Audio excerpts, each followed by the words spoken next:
Pronoun, kata ganti. Pronoun digunakan untuk menggantikan noun, kata benda, seperti orang, hewan, benda, tempat, atau konsep abstrak. Tujuannya adalah agar tidak mengulang-ulang kata benda atau noun tersebut. Jadi, kata ganti atau pronoun ini digunakan untuk menggantikan kata benda agar tidak terjadi pengulangan pada kata benda tersebut.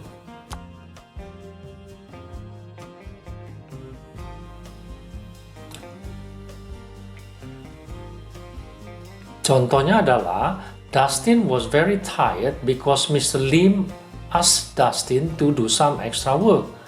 After arriving at home, Dustin directly went to bed. Nah, ini kan kata Dustin berulang-ulang disebutkan Dustin, Dustin, and Dustin again. Tidak enak kedengarannya, maka Dustin yang kedua boleh digantikan dengan him. So, Dustin was very tired because Mr. Lim asked him to do some extra work. After arriving at home, he directly went to bed. Jadi, yang pertama itu Dustin diganti dengan him karena dia berfungsi sebagai objek. Sedangkan Dustin directly went to bed, dia digantikan dengan pronoun kata ganti he karena dia berfungsi sebagai subjek. Nah, inilah contoh daripada pronoun.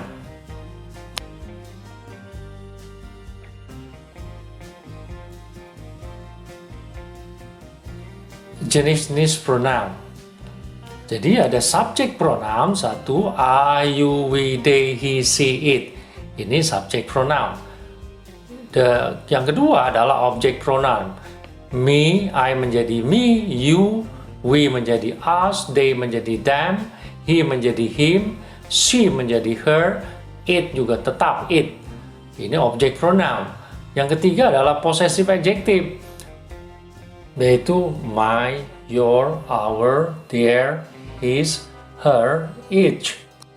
Yang keempat adalah possessive pronoun, mine, yours, ours, theirs, his, hers. Yang kelima, reflexive pronoun, myself, yourself, yourselves, ourselves, themselves, himself, herself, itself.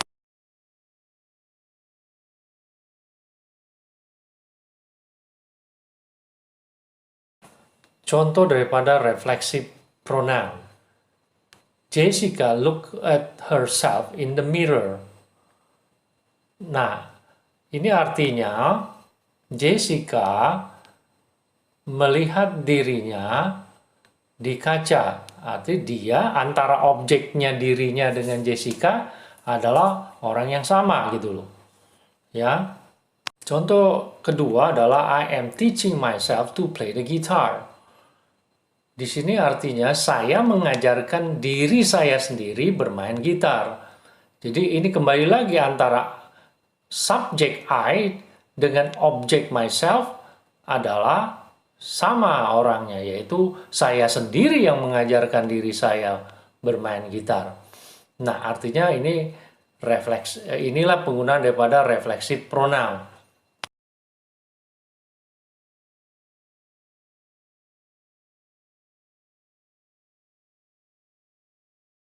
Yang keenam adalah demonstrative pronoun.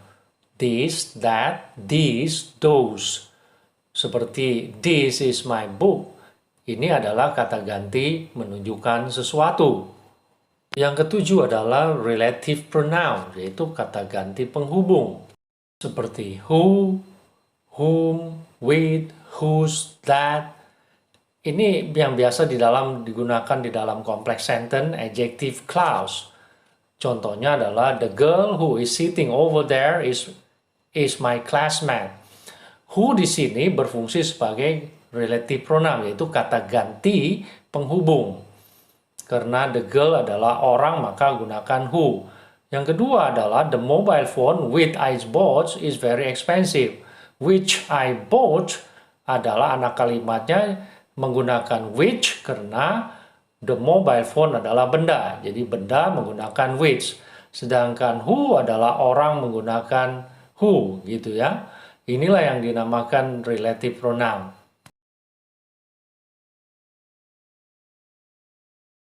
Yang ke-8 adalah indefinite pronoun, yaitu kata ganti yang tidak merujuk secara spesifik, seperti somebody, anybody, everybody, nobody, something, anything, everything, nothing, somewhere, anywhere, everywhere, nowhere, none, each, one. Contohnya adalah everybody is happy. Semua orang gembira. Jadi everybody ini selalu dianggap tunggal, yaitu he, she, atau it ya. Maka menggunakan is, jangan are. There is nobody in the classroom. Ini juga dianggap tunggal ya. Is, jangan menggunakan are.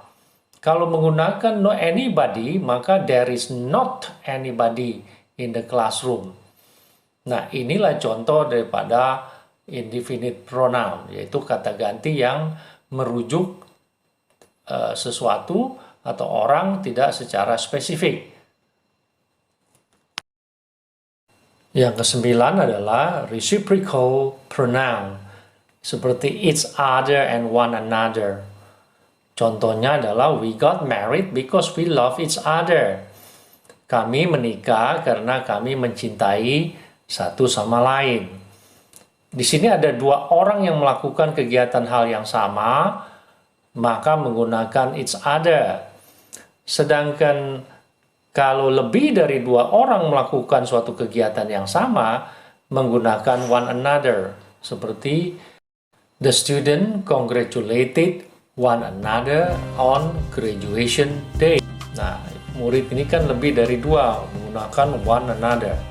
Tetapi pada saat ini English modern, one another dapat digantikan dengan each other. Ya, jadi dianggap benar pada saat sekarang ini English modern, one another bisa digantikan dengan each other. Itu pun dianggap benar. Nah, inilah jenis-jenis pronoun yang Anda harus pelajari sebelum masuk ke dalam exercise TOEFL yang kedua, yaitu mengenai pronoun.